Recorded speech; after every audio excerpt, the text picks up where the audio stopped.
Jane Eyre by Charlotte Bronte. Chapter 35. He did not leave for Cambridge the next day, as he said he would. He deferred his departure a whole week, and during that time he made me feel what severe punishment a good yet stern, a conscientious yet implacable man can inflict on one who has offended him. Without one overt act of hostility, one upbraiding word, he contrived to impress me momently with the conviction that I was put beyond the pale of his favour. Not that St. John harboured a spirit of unchristian vindictiveness. Not that he would have injured a hair of my head, had it been fully in his power to do so. Both by nature and principle he was superior to the mean gratification of vengeance. He had forgiven me for saying I scorned him and his love, but he had not forgotten the words, and as long as he and I lived he would never forget them. I saw by his look, when he turned to me, that they were always written on the air between me and him. Whenever I spoke, they sounded in my voice to his ear, and their echo toned every answer he gave me. He did not abstain from conversing with me. He even called me as usual each morning to join him at his desk, and I fear the corrupt man within him had a pleasure unimparted to and unshared by the pure Christian in evincing with what skill he could, while acting and speaking apparently just as usual, extract from every deed and every phrase the spirit of interest and approval which had formerly communicated a certain austere charm to his language and manner. To me he was in reality become no longer flesh, but marble. His eye was a cold, bright, blue gem, his tongue a speaking instrument, nothing more. All this was torture to me, refined, lingering torture. It kept up a slow fire of indignation and a trembling trouble of grief which harassed and crushed me altogether. I felt how, if I were his wife, this good man, pure as the deep, sunless source, could soon kill me without drawing from my veins a single drop of blood, or receiving on his own crystal conscience the faintest stain of crime. Especially I felt this when I made any attempt to propitiate him. No ruth met my ruth. He experienced no suffering from estrangement, no yearning after reconciliation, and though more than once my fast-falling tears blistered the page over which we both bent, they produced no more effect on him than if his heart had really been a matter of stone or metal. To his sisters, meantime, he was somewhat kinder than usual, as if afraid that mere coldness would not sufficiently convince me how completely I was banished and banned. He added the force of contrast, and this I am sure he did not by force, but on principle. The night before he left home, happening to see him walking in the garden about sunset, and remembering as I looked at him that this man, alienated as he now was, had once saved my life, and that we were near relations, I was moved to make a last attempt to regain his friendship. I went out and approached him as he stood leaning over a little gate. I spoke to the point at once. "St. John, I am unhappy because you are still angry with me. Let us be friends." "I hope we are friends," was the unmoved reply, while he still watched the rising of the moon, which he had been contemplating as I approached. "No, St. John, we are not friends as we were. You know that." "Are we not? That is wrong. For my part, I wish you no ill and all good." "I believe you, St. John, for I am sure you are incapable of wishing any one ill. But, as I am your kinswoman, I should desire somewhat more of affection than sort of general philanthropy you extend to mere strangers." "Of course," he said. "Your wish is reasonable, and I am far from regarding you as a stranger." This, spoken in a cool, tranquil tone, was mortifying and baffling enough. Had I attended to the suggestions of pride and ire, I should immediately have left him, but something worked within me more strongly than those feelings could. I deeply venerated my cousin's talent and principle. His friendship was of value to me. To lose it tried me severely. I would not so soon relinquish the attempt to reconquer it. "Must we part in this way, St. John? And when you go to India, will you leave me so, without a kinder word than you have yet spoken?" He now turned quite from the moon and faced me. "When I go to India, Jane, will I leave you? What? Do you not go to India?" "You said I could not unless I married you." "And you will not marry me? You adhere to that resolution?" Reader, do you know as I do what terror these cold people can put into the ice of their questions? How much of the fall of the avalanche is in their anger, of the breaking up of the frozen sea in their displeasure? "No, St. John, I will not marry you. I adhere to my resolution." The avalanche had shaken and slid a little forward, but it did not yet crash down. "Once more, why this refusal?" he asked. "Formerly," I answered, "because you did not love me. Now I reply because you almost hate me. If I were to marry you, you would kill me. You are killing me now." His lips and cheeks turned white, quite white. "I should kill you? I am killing you? Your words are such as ought not to be used. Violent, unfeminine, and untrue. They betray an unfortunate state of mind. They merit severe reproof. They would seem inexcusable. But that it is the duty of man to forgive his fellow even until 77 times." I had finished the business now. While earnestly wishing to erase from his mind the trace of my former offence, I had stamped on that tenacious surface another and far deeper impression. I had burnt it in. "Now you will indeed hate me," I said. "It is useless to attempt to conciliate you. I see I have made an eternal enemy of you." A fresh wrong did these words inflict, the worse because they touched on the truth. That bloodless lip quivered to a temporary spasm.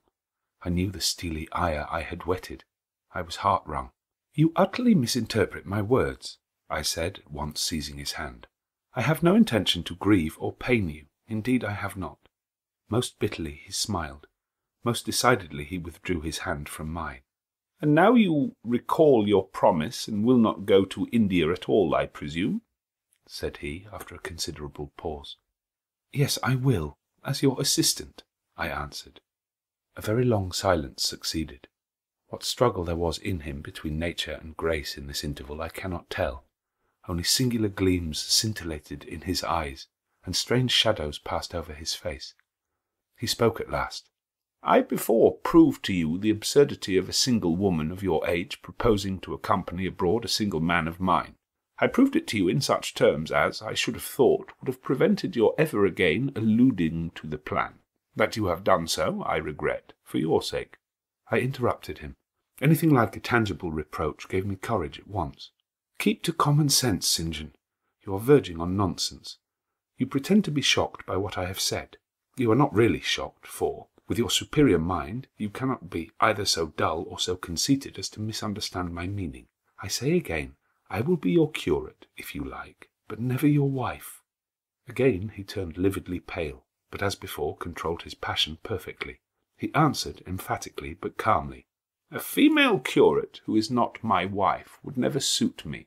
With me, then, it seems you cannot go, but if you are sincere in your offer, I will, while in town, speak to a married missionary whose wife needs a coadjutor. Your own fortune will make you independent of the Society's aid, and thus you may still be spared the dishonour of breaking your promise and deserting the band you engaged to join." No, I never had, as the reader knows, either given any formal promise or entered into any engagement, and this language was all much too hard and much too despotic for the occasion. I replied, "There is no dishonour, no breach of promise, no desertion in the case. I am not under the slightest obligation to go to India, especially with strangers. With you I would have ventured much, because I admire, confide in, and, as a sister, I love you. But I am convinced that, go when and with whom I would, I should not live long in that climate." "Ah, you are afraid of yourself," he said, curling his lip. "I am. God did not give me my life to throw away, and to do as you wish me would, I begin to think, be almost equivalent to committing suicide. Moreover, before I definitively resolve on quitting England, I will know for certain whether I cannot be of greater use by remaining in it than by leaving it." "What do you mean?" It would be fruitless to attempt to explain, but there is a point on which I have long endured painful doubt, and I can go nowhere till by some means that doubt is removed. "I know where your heart turns and to what it clings. The interest you cherish is lawless and unconsecrated. Long since you ought to have crushed it. Now you should blush to allude to it. You think of Mr. Rochester?" It was true. I confessed it by silence. "Are you going to seek Mr. Rochester?" "I must find out what has become of him." "It remains for me, then," he said, "to remember you in my prayers, and to entreat God for you in all earnestness that you may not indeed become a castaway. I had thought I recognized in you one of the chosen, but God sees not as man sees. His will be done." He opened the gate, passed through it, and strayed away down the glen. He was soon out of sight. On re-entering the parlour, I found Diana standing at the window, looking very thoughtful. Diana was a great deal taller than I. She put a hand on my shoulder, and stooping, examined my face. "Jane," she said, "you are always agitated and pale now. I am sure there is something the matter. Tell me what business St. John and you have on hands. I have watched you this half-hour from the window. You must forgive my being such a spy, but for a long time I have fancied I hardly know what. St. John is a strange being." She paused. I did not speak. Soon she resumed. "That brother of mine cherishes peculiar views of some sort respecting you. I am sure he has long distinguished you by a notice and interest he never showed to anyone else. To what end? I wish he loved you. Does he, Jane?" I put a cool hand to my hot forehead. "No, Di, not one whit." "Then why does he follow you so with his eyes, and get you so frequently alone with him, and keep you so continually at his side? Mary and I had both concluded he wished you to marry him." "He does. He has asked me to be his wife." Diana clapped her hands. "That is just what we hoped and thought. And you will marry him, Jane, won't you? And then he will stay in England." "Far from that, Diana. His sole idea in proposing to me is to procure a fitting fellow labourer in his Indian toils." "What? He wishes you to go to India?" "Yes." "Madness!" she exclaimed. "You would not live 3 months there, I am certain. You shall never go. You have not consented, have you, Jane?" "I have refused to marry him." "And have consequently displeased him?" she suggested. "Deeply. He will never forgive me, I fear. Yet I offered to accompany him as his sister." "It was frantic folly to do so, Jane. Think of the task you undertook, one of incessant fatigue, where fatigue kills even the strong, and you are weak. St. John, you know him, would urge you to impossibilities. With him there would be no permission to rest during the hot hours, and unfortunately, I have noticed, whatever he exacts, you force yourself to perform. I am astonished you found courage to refuse his hand. You do not love him then, Jane?" "Not as a husband. Yet he is a handsome fellow. And I am so plain, you see, Di. We should never suit." "Plain? You? Not at all. You are much too pretty, as well as too good, to be grilled alive in Calcutta." And again she earnestly conjured me to give up all thoughts of going out with her brother. "I must indeed," I said, for when just now I repeated the offer of serving him for a deacon, he expressed himself shocked at my want of decency. He seemed to think I had committed an impropriety in proposing to accompany him unmarried, as if I had not from the first hoped to find in him a brother, and habitually regarded him as such. "What makes you say he does not love you, Jane? You should hear himself on the subject. He has again and again explained that it is not himself, but his office he wishes to mate. He has told me I am formed for labour, not for love, which is true, no doubt. But in my opinion, if I am not formed for love, it follows that I am not formed for marriage. Would it not be strange, Di, to be chained for life to a man who regarded one but as a useful tool? Insupportable, unnatural, out of the question. And then," I continued, "though I have only sisterly affection for him now, yet if forced to be his wife, I can imagine the possibility of conceiving an inevitable, strange, torturing kind of love for him, because he is so talented, and there is often a certain heroic grandeur in his look, manner, and conversation. In that case my lot would become unspeakably wretched. He would not want me to love him, and if I showed the feeling, he would make me sensible that it was superfluity, unrequired by him, unbecoming in me. I know he would." "And yet St. John is a good man," said Diana. "He is a good and great man, but he forgets pitilessly the feelings and claims of the little people in pursuing his own large views. It is better, therefore, for the insignificant to keep out of his way, lest in his progress he should trample them down. Here he comes. I will leave you, Diana," and I hastened upstairs as I saw him entering the garden. But I was forced to meet him again at supper. During that meal he appeared just as composed as usual. I had thought he would hardly speak to me, and I was certain he had given up the pursuit of his matrimonial scheme. The sequel showed I was mistaken on both points. He addressed me precisely in his ordinary manner, or what had of late been his ordinary manner, one scrupulously polite. No doubt he had invoked the help of the Holy Spirit to subdue the anger I had roused in him, and now believed he had forgiven me once more. For the evening reading before prayers he selected the 21st chapter of Revelation. It was at all times pleasant to listen while from his lips fell the words of the Bible. Never did his fine voice sound at once so sweet and full. Never did his manner become so impressive in its noble simplicity as when he delivered the oracles of God. And tonight that voice took a more solemn tone, that manner a more thrilling meaning, as he sat in the midst of his household circle, the May moon shining in through the uncurtained window and rendering almost unnecessary the light of the candle on the table. As he sat there bending over the great old Bible and described from its page the vision of the new heaven and the new earth, told how God would come to dwell with men, how he would wipe away all tears from their eyes, and promised that there should be no more death, neither sorrow nor crying, nor any more pain, because the former things were passed away. The succeeding words thrilled me strangely as he spoke them, especially as I felt, by the slight, indescribable alteration in sound, that in uttering them his eye had turned on me. "He that overcometh shall inherit all things, and I will be his God, and he shall be my son. But," was slowly, distinctly read, "the fearful, the unbelieving, etc., shall have their part in the lake which burneth with fire and brimstone, which is the second death." Henceforward I knew what fate St. John feared for me. A calm, subdued triumph blent with a longing earnestness marked his enunciation of the last glorious verses of that chapter. The reader believed his name was already written in the Lamb's book of life, and he yearned after the hour which should admit him to the city to which the kings of the earth bring their glory and honour, which has no need of sun nor moon to shine in it, because the glory of God lightens it, and the Lamb is the light thereof. In the prayer following the chapter, all his energy gathered, all his stern zeal woke. He was in deep earnest, wrestling with God, and resolved on a conquest. He supplicated strength for the weak-hearted, guidance for wanderers from the fold, a return even at the 11th hour for those whom the temptations of the world and the flesh were luring from the narrow path.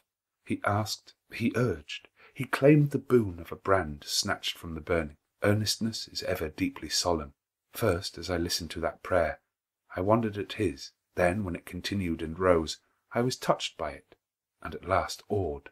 He felt the greatness and goodness of his purpose so sincerely, others who had heard him plead for it could not but feel it too. The prayer over, we took leave of him. He was to go at a very early hour in the morning. Diana and Mary, having kissed him, left the room. In compliance, I think, with a whispered hint from him, I tendered my hand, and wished him a pleasant journey. "Thank you, Jane. As I said, I shall return from Cambridge in a fortnight. That space, then, is left you for reflection. If I listened to human pride, I should say no more to you of marriage with me. But I listen to my duty, and keep steadily in view my first aim, to do all things to the glory of God. My master was long-suffering, so will I be. I cannot give you up to perdition as a vessel of wrath. Repent, resolve while there is yet time. Remember, we are bid to work while it is day, warned that the night cometh when no man shall work. Remember the fate of Dives, who had his good things in this life. God give you strength to choose that better part which shall not be taken from you." He laid his hand on my head as he uttered the last words. He had spoken earnestly, mildly. His look was not, indeed, that of a lover beholding his mistress, but it was that of a pastor recalling his wandering sheep, or better, of a guardian angel watching the soul for which he is responsible. All men of talent, whether they be men of feeling or not, whether they be zealots or aspirants or despots, provided only they be sincere, have their sublime moments when they subdue and rule. I felt veneration for St. John, veneration so strong that its impetus thrust me at once to the point I had so long shunned. I was tempted to cease struggling with him, to rush down the torrent of his will into the gulf of his existence, and there lose my own. I was almost as hard beset by him now as I had been once before, in a different way, by another. I was a fool both times. To have yielded then would have been an error of principle. To have yielded now would have been an error of judgment. So I think at this hour, when I look back to the crisis through the quiet medium of time, I was unconscious of folly at the instant. I stood motionless under my hierophant's touch. My refusals were forgotten, my fears overcome, my wrestlings paralysed. The impossible, i.e. my marriage with St. John, was fast becoming the possible. All was changing utterly with a sudden sweep. Religion called, angels beckoned, God commanded. Life rolled together like a scroll. Death's gates opening showed eternity beyond. It seemed that for safety and bliss there, all here might be sacrificed in a second. The dim room was full of visions. "Could you decide now?" asked the missionary. The inquiry was put in gentle tones. He drew me to him as gently. Oh, that gentleness! How far more potent it is than force! I could resist St. John's wrath. I grew pliant as a reed under his kindness. Yet I knew all the time, if I yielded now, I should not the less be made to repent some day of my former rebellion. His nature was not changed by 1 hour of solemn prayer. It was only elevated. "I could decide if I were but certain," I answered. "Were I but convinced that it is God's will I should marry you, I could vow to marry you here and now, come afterwards what would." "My prayers are heard," ejaculated St. John. He pressed his hand firmer on my head, as if he claimed me. He surrounded me with his arm, almost as if he loved me. I say almost. I knew the difference, for I had felt what it was to be loved. But like him, I had now put love out of the question and thought only of duty. I contended with my inward dimness of vision, before which clouds yet rolled. I sincerely, deeply, fervently longed to do what was right, and only that. Show me the path," I entreated of heaven. I was excited more than I had ever been, and whether what followed was the effect of excitement, the reader shall judge. All the house was still, for I believe all except St. John and myself were now retired to rest. The one candle was dying out. The room was full of moonlight. My heart beat fast and thick. I heard its throb. Suddenly it stood still to an inexpressible feeling that thrilled it through and passed at once to my head and extremities. The feeling was not like an electric shock, but it was quite as sharp, as strange, as startling. It acted on my senses as if their utmost activity hitherto had been but torpor, from which they were now summoned and forced to wake. They rose expectant. Eye and ear waited while the flesh quivered on my bones. "What have you heard? What do you see?" asked St. John. I saw nothing, but I heard a voice somewhere cry, "Jane! Jane! Jane!" Nothing more. "Oh, God, what is it?" I gasped. I might have said, "Where is it?" for it did not seem in the room, nor in the house, nor in the garden. It did not come out of the air, nor from under the earth, nor from overhead. I had heard it, where or whence, for ever impossible to know, and it was the voice of a human being, a known, loved, well-remembered voice, that of Edward Fairfax Rochester, and it spoke in pain and woe, wildly, eerily, urgently. "I am coming," I cried. "Wait for me. Oh, I will come." I flew to the door and looked into the passage. It was dark. I ran out into the garden. It was void. "Where are you?" I exclaimed. The hills beyond Marsh Glen sent the answer faintly back. "Where are you?" I listened. The wind sighed low in the firs. All was moorland loneliness and midnight hush. "Down, superstition," I commented, as that spectre rose up black by the black yew at the gate. "This is not thy deception nor thy witchcraft. It is the work of nature. She was roused and did, no miracle, but her best." I broke from St. John, who had followed and would have detained me. It was my time to assume ascendancy. My powers were in play and in force. I told him to forbear question or remark. I desired him to leave me. I must and would be alone. He obeyed at once. Where there is energy to command well enough, obedience never fails. I mounted to my chamber, locked myself in, fell on my knees and prayed in my way, a different way to St. John's, but effective in its own fashion. I seemed to penetrate very near a mighty spirit, and my soul rushed out in gratitude at his feet. I rose from the thanksgiving, took a resolve, and lay down unscared, enlightened, eager but for the daylight.